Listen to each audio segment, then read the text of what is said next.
For me, UNIDIR really exists to support three constituencies. It exists to support member states in efforts to advance arms control arrangements. It exists to support research and disarmament by the broader academic and policy community. And it exists to support the UN in its efforts. At this time, we're seeing, as you know, crises around many arms control issues. We're seeing new challenges. We're seeing higher levels of military spending and civilian casualties than we've seen for many years. So I think the urgency of this is the job of UNIDIR is to try to help support member states in getting some progress in developing concrete, practical, actionable arms control arrangements. Now you have a lot of field experience within the United Nations in peacekeeping operations, for example in Mali or Syria as well. How are you trying to bring this field experience to the agency? Well, for me, policy is really informed by the field, and it's got to be informed and driven by our attempt to solve practical action. That's the distinction between policy and research. Do you feel there is a lot of disconnect at times? I think there can be. I think it's easy in an environment like Geneva and into governmental negotiation processes to sometimes maybe lose sight of the field and the practical needs, where we see 92% of people being killed by explosive weapons and IEDs are civilians, where we see $1.7 trillion being spent on military expenditures today. That is a real sense of an urgency. So what you get from the field is perhaps a good reminder of what you need to work on, and ideas also. The field is often the space where a lot of solutions can come, like community violence reduction programs that we see in places like Haiti or Mali or the DRC. You're mentioning global military expenditures. They are at levels higher than, at the fall of the Berlin Wall, for example. Are we upon a new Cold War? So I don't think Cold War is a helpful phrase. I think our world is very different, and we've got to be focused on what we see as the new threats. We have a multipolar world. The nice, perhaps more limited structures of the Cold War times are not with us. We have many more states and actors. We have many more drivers of protracted conflicts. We have non-state actors. And importantly, we have new technologies that's fundamentally changing how we even understand our classification of weapons and how we understand efforts to regulate them.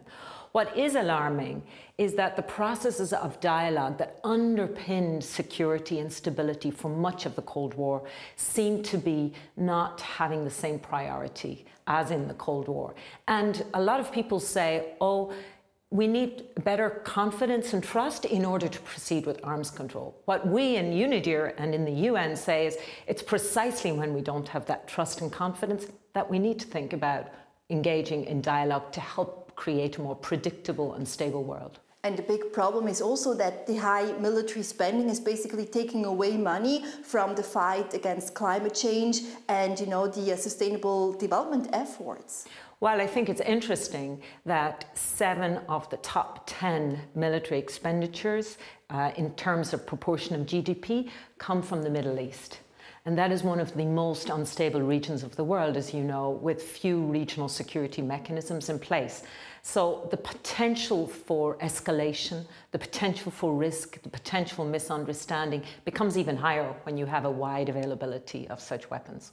Now, the United Nations Disarmament Conference has come under criticism over the last couple of weeks because of the assumption of the presidency by Syria, which has been accused of using chemical and biological weapons against its own people. Is the UN system in need of a disarmament reboot, do you think? So I think there's two questions there. The first is, how does the UN organize itself? The Conference on Disarmament, established in 1979, was established precisely to help states negotiate arms control agreements. It is not part of the UN General Assembly. It doesn't come under the authority of the Secretary General, of the Council, of the Assembly. So it has its own rules, and amongst its rules, it rotates the presidency once a month alphabetically, and it works by consensus. They are at least part of the reasons why for 22 years the Conference on Disarmament has had such challenges in even reaching agreement on its work programme. So Syria is there for the period of 1 month. Syria is there for an alphabetical reason. But in terms of concrete practical details, I don't think Syria is going to change or bring much. But what does this mean for a broader concern? And this is, I think, at the heart of the Secretary General's agenda for disarmament. Disarmament does need a reboot. We need to think about how very clearly the risks that our world faces today in terms of the increase of weapons, the increase of instability, and the increase of new technologies that make that predictability even more concern, and the urgency of trying to reach some agreement on how we're going to manage those risks. There's been talk about delaying any decision within the Disarmament Conference during Syria's presidency. What is your reaction to that? Do you think that this is a major obstacle in the way now? In my own view, practically speaking, no. Syria has the presidency from the 28th of May until the end of June. It's a one-month presidency.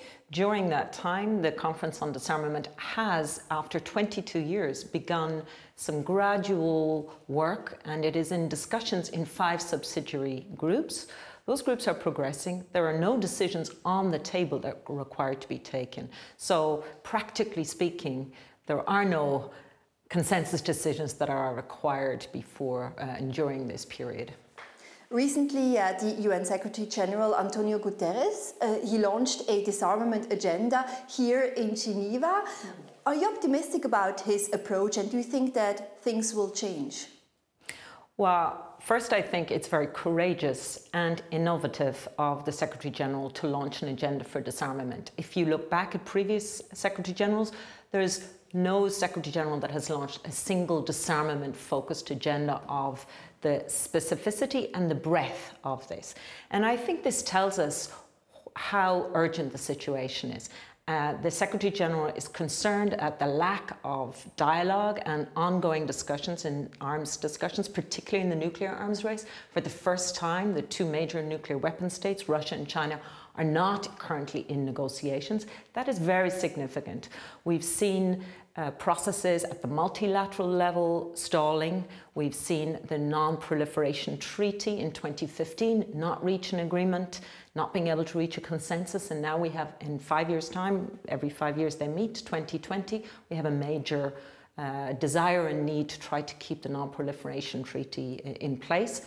At the same time, we're seeing new arms races that we've discussed, and then we're seeing new technologies. So the Secretary General is really setting out a very broad roadmap and a call for action, not just amongst member states, but with civil society, with the youth, and within the UN, to really try to advance progress on what he sees as critical risks for the stability of our planet, for our lives, and for future generations. A big event is coming up next week on June the 12th in Singapore, and the meeting between Trump and Kim is probably going to go ahead as scheduled. What are your expectations? Well, I'm reminded by the phrase of Churchill, "Jojo is better than war." So it's great. It's a great first step that the process of dialogue is underway. But I think we need to be very realistic and committed to what will and must be quite a long and sustained process. You don't build trust and confidence in one meeting. Trust and confidence, which is at the heart of arms control arrangements, takes time. We have many, many issues to be addressed, many technical issues, but also many political issues. And I think it will be very important for this first dialogue to set this tone for further discussions. It will also be critical that the different parties come to an understanding of what they mean by denuclearization of the Korean Peninsula. And how hopeful are you about nuclear disarmament on the Korean Peninsula? Do you think it will actually happen? I believe that it is potentially possible and certainly feasible to have a gradual denuclearization and ultimately the removal of nuclear weapons. But there are many, many steps in that process by all sides. And at the heart, I think, of the issue is what are the security arrangements and relationships that can be put in place that give all sides reassurance that nuclear weapons are not necessary, and indeed their removal can contribute to further security and development on the peninsula. Do you think, however, that, for example, the collapse of the US-Iran nuclear deal could lead to a backlash as well and hamper further disarmament negotiations in the future? It's important to be clear that these are very different types of agreement. In the case of North Korea, you're dealing with a country that has tested successfully multiple nuclear weapons and warhead capacities, delivery capacities too. In the case of Iran, you are not looking at a country that had developed nuclear weapons, but was in the process of developing uranium and plutonium, which are, of course, the basis for nuclear weapons. So we're dealing with very different types of situations and agreements.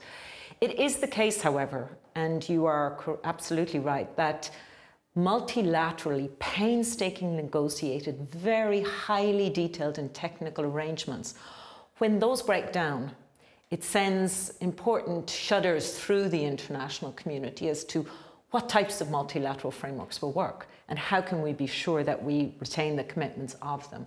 I think, and the Secretary General has been clear on this, that the hope is that the JCPOA will remain in place and continuing by the remaining parties to that agreement, but the obstacles are significant. Do you think that all of this means basically that this is an end of commitment to international organizations and that we are seeing a new world order based on bilateral deals? Well, arms control at the heart of it has rested on bilateral deals. And if you look at the JCPOA and if you look at the discussions in North Korea, they're taking place outside of UN frameworks. The START arrangements between the US and Russia were also bilaterally negotiated. So I don't think it's an either or. What I will say is that there is an apparent recklessness toward multilateral processes and negotiated arrangements that have stood the world very, very well since World War II. I think we need to reassess the value of those interactions and of a rule-governed order and its importance for our predictability. The other thing I would highlight is I think it's really important that the youth, that civil society, that universities, that other private institutions underscore and begin to articulate and discuss the importance of multilateral arrangements for those outside of the business of politics. Geneva-based Nobel Prize-winning NGO ICANN, they got a lot of UN delegates to sign the treaty banning nuclear weapons. Do you hope that more governments will also jump on board and sign this very important document? The Treaty for the Prohibition of Nuclear Weapons is an important advance in long-standing efforts to think about the elimination and to make progress towards the elimination of nuclear weapons. This goal is at the heart of the UN Charter, and it is at the goal of our efforts in disarmament. It is at the goal of the Non-Proliferation Treaty signed in 1968 that remains a crucial foundation for all member states' efforts to reduce, address and ultimately eliminate nuclear weapons. So to that extent, the treaty is part of that ongoing process, and I very much hope that we can continue to have dialogue around that treaty and that that treaty becomes a basis for finding common ground, not for dividing us further. I also believe that the treaty is a very good example of how and why it's so important to bring in wider actors into our discussions. It's a process where we've seen young people, civil society groups play a very active role in a discussion. And I think that is something that we look forward to and need to engage in if we're going to advance across the disarmament field. Before we go, Renate, how do you see the role of Switzerland in disarmament negotiations, because the country has neither signed nor ratified the treaty prohibiting nuclear weapons? I think Switzerland has a major role to play and has played a major role in many ways. First, Switzerland is home to so many disarmament bodies and has been a stalwart supporter in financial, political, operational help and assistance to really encourage a dialogue and interaction with disarmament. Second, Switzerland has really facilitated and continued to support a range of actors, not just the member state processes, but academic research institutes, civil society advocacy, and it has really, I think, played an important part in enlarging the debate around disarmament and bringing that to more people and bringing more people into the disarmament dialogue. Switzerland, I think, has been a supporter, often offering creative and innovative areas to thinking about disarmament challenges. And of course, the Treaty for the Prohibition of Nuclear Weapons, as you mentioned, is subject of discussion in the Swiss Parliament, and I'm sure that will also be within its national processes the area of quite some debate and discussion.